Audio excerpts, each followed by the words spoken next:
Assalamualaikum warahmatullahi wabarakatuh. Selamat siang semuanya. Di sini kami dari kelompok 10 Biokimia kelas B akan mempresentasikan hasil diskusi kami yang berjudul Fluorida dengan anggota kelompok antara lain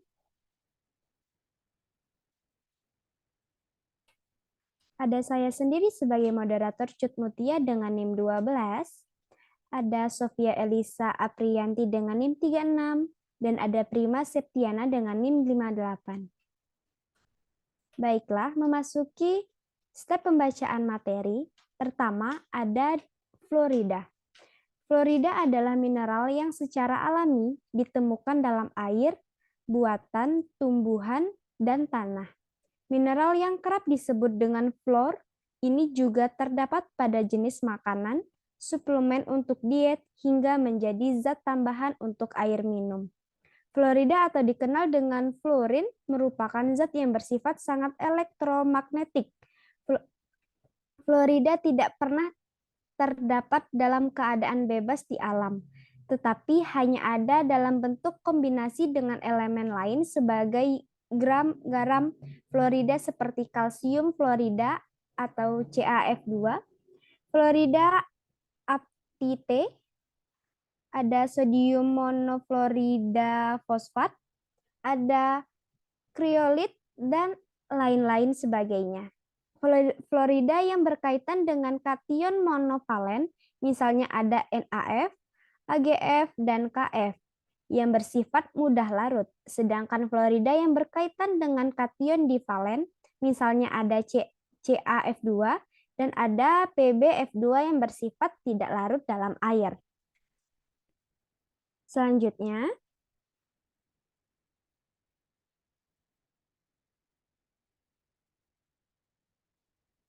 nah di sini ada sumber-sumber fluorida.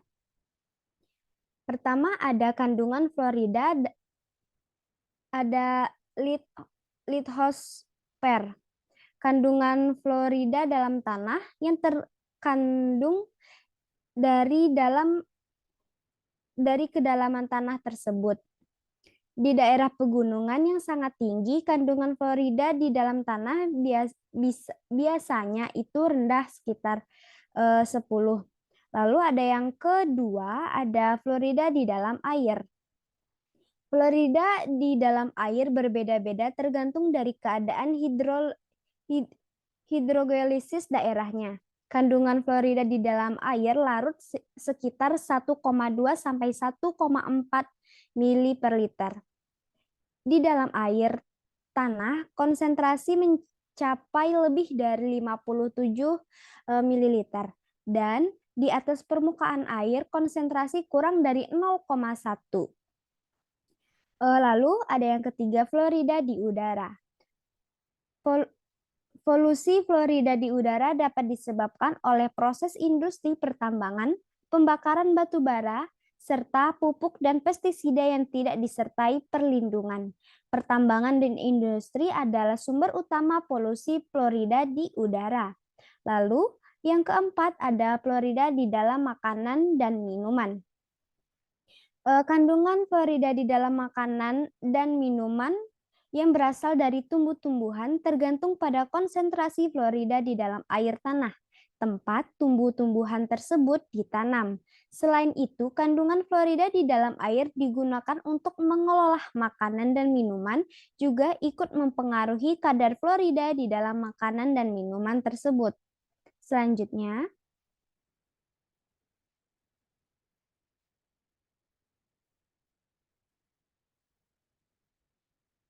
nah, di sini ada fungsi fluorida bagi tubuh manusia. Manfaat fluorida ketika bakteri di mulut memecah gula dan karbohidrat, hal tersebut akan menghasilkan asam yang mengategorikan mineral di email.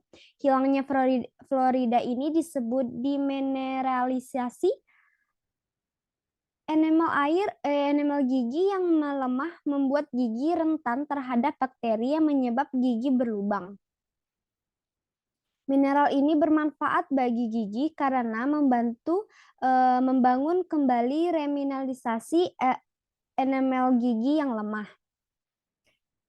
memperlambat hilangnya mineral dan enamel gigi, mengatasi tanda-tanda awal keruakan gigi, lalu mengatasi tanda-tanda awal kerusakan gigi, mencegah pertumbuhan bakteri mulut yang berbahaya. Selain itu, untuk menjaga kesehatan tulang gigi, mineral ini juga dapat digunakan untuk membantu proses pemindahan seperti pemindahan PET atau positron emission dan tomografi sebagai ekmen pembersih, campuran, dan pestisida. Berguna untuk membuat produk teflon, baja, dan aluminium. Selanjutnya, materi akan dilanjutkan dengan teman saya. Proses mekanisme fluorida. Nah, sebagian besar fluorida di dalam tubuh manusia itu diabsorpsi melalui traktus gastrointestinal yang dilakukan secara difusi pasif. Nah, setelah fluorida masuk ke dalam tubuh, fluorida ini akan dengan cepat diserap oleh mukoda dan hanya dalam beberapa menit terjadi peningkatan konsentrasi fluorida di dalam plasma. Next slide. Fluorida setelah masuk ke dalam plasma secara cepat akan didistribusikan ke dalam cairan ekstraseluler maupun intraseluler ke seluruh tubuh, baik ke jaringan lunak seperti jantung, paru-paru, ginjal, jaringan adiposa, hepar. Tapi namun fluorida ini tersimpan paling banyak pada organ yang mengalami klasifikasi seperti tulang dan gigi. Nah, sekitar 40 hingga 60% fluorida ini akan diekresikan melalui ginjal setelah mengalami absorpsi dan metabolisme. Terus, reabsorpsi fluorida pada tubuh ginjal sedikit sehingga fluorida ini lebih cepat dikeluarkan. Jadi, sebagian besar fluorida ini akan diekresikan melalui urin dan sisanya melalui keringat dan ludah. Next slide.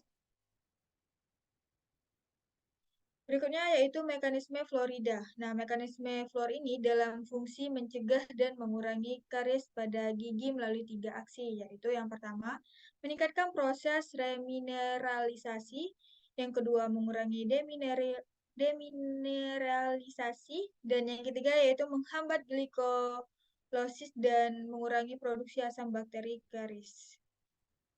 Next slide. Berikutnya yaitu fluorida dalam kehidupan sehari-hari. Nah, beberapa produk untuk perawatan gigi ini juga mengandung fluorida, termasuk seperti pasta gigi yang sering kita gunakan dan larutan kumur. Nah, penambahan fluor ke dalam produk ini itu memiliki tujuan. Tujuannya itu yaitu untuk yang pertama memperlambat proses hilangnya mineral dari email gigi.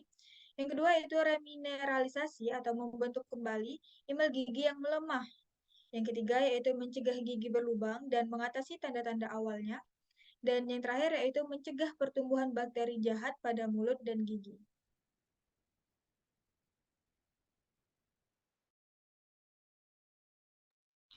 Baik, saya akan melanjutkan pembahasan dengan membahas dosis. Menurut The American Dental Association atau ADA, mereka menganjurkan dosis penggunaan harian pada anak usia 0,2 tahun itu sebanyak 0,25 mg fluorida per hari. Nah, untuk anak usia 2-3 tahun dengan dosis harian 0,5 mg fluor per hari. Dan untuk anak usia 3-13 tahun dengan dosis 1,0 mg fluor per hari. Nah, untuk dosis toksik sendiri, untuk pada dewasa, dosis toksik dewasa untuk fluorida ini 32-64 mg per kilogram berat badan, sedangkan untuk anak-anak dosisnya 5 mg per kilogram berat badan. Nah, jika terjadi kelebihan dosis atau terjadi dosis toksik ini akan terjadi efek samping. Efek samping yang terjadi yang pertama adalah muncul rasa mual dan ingin muntah, yang kedua adalah nyeri perut, yang ketiga adalah diare, Yang keempat, tubuh akan menjadi lebih merasa cepat lelah dan letih. Yang selanjutnya ada koma, konvulsi, kardiak arrest, atau bisa menyebabkan kematian. Nah, kematian ini kenapa sih bisa terjadi? Biasanya kematian ini diakibatkan oleh toksisitas akut yang dihubungkan dengan kerancunan enzim dan kegagalan dari sistem transport di dalam tubuh. Nah, untuk selanjutnya, efek defisiensi atau efek hiper yang terjadi dari kebanyakan konsumsi fluorida. Yang pertama adalah fluorisis skeletal. Nah, fluorida ini kan biasanya digunakan untuk treatment osteoporosis. Nah, karena dapat meningkatkan kepadatan trabekula tulang, deformitas tulang dan konveksi spinal, eh, dan juga fluorida bisa membuat keterbatasan gerak pada sendi.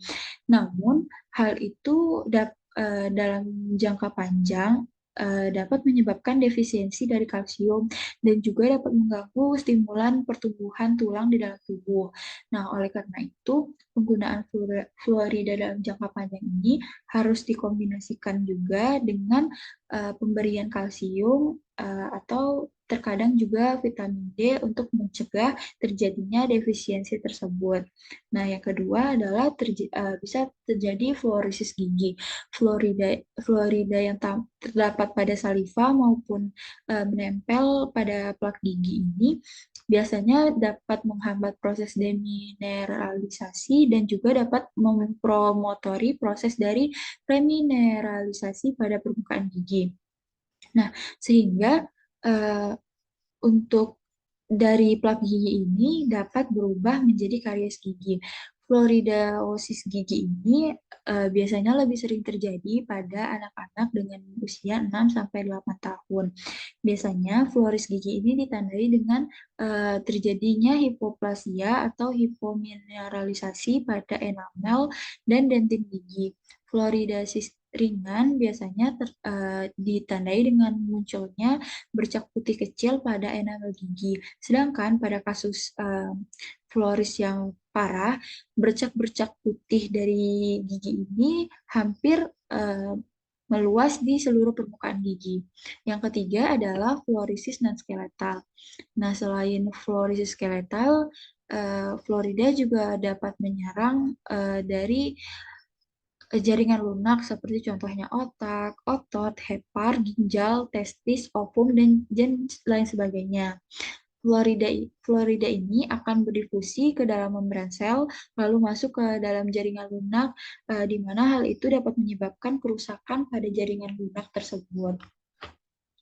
Nah, jika tubuh dalam keadaan seimbang, yang terjadi adalah fluorida dalam keadaan normal di dalam tubuh akan menimbulkan sebuah dinamika metabolisme yang bekerja secara efektif, efisien, dan juga dapat menentukan dalam mencegah terjadinya karies gigi.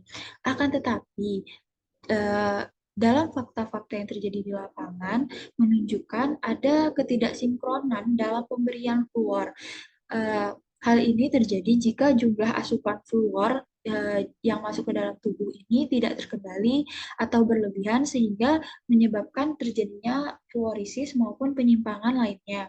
Sumber asupan fluor di lingkungan masyarakat biasanya dapat bersumber atau berasal dari makanan, minuman, air minum, atau yang biasa lebih dikenal di masyarakat kita adalah melalui sikat gigi dengan menggunakan pasta gigi. Berfluorida dan sebagian kecil dari pembelian fluor profesional oleh tenaga kesehatan. Nah, fluor ini juga bisa disuplai oleh tenaga kesehatan yang profesional.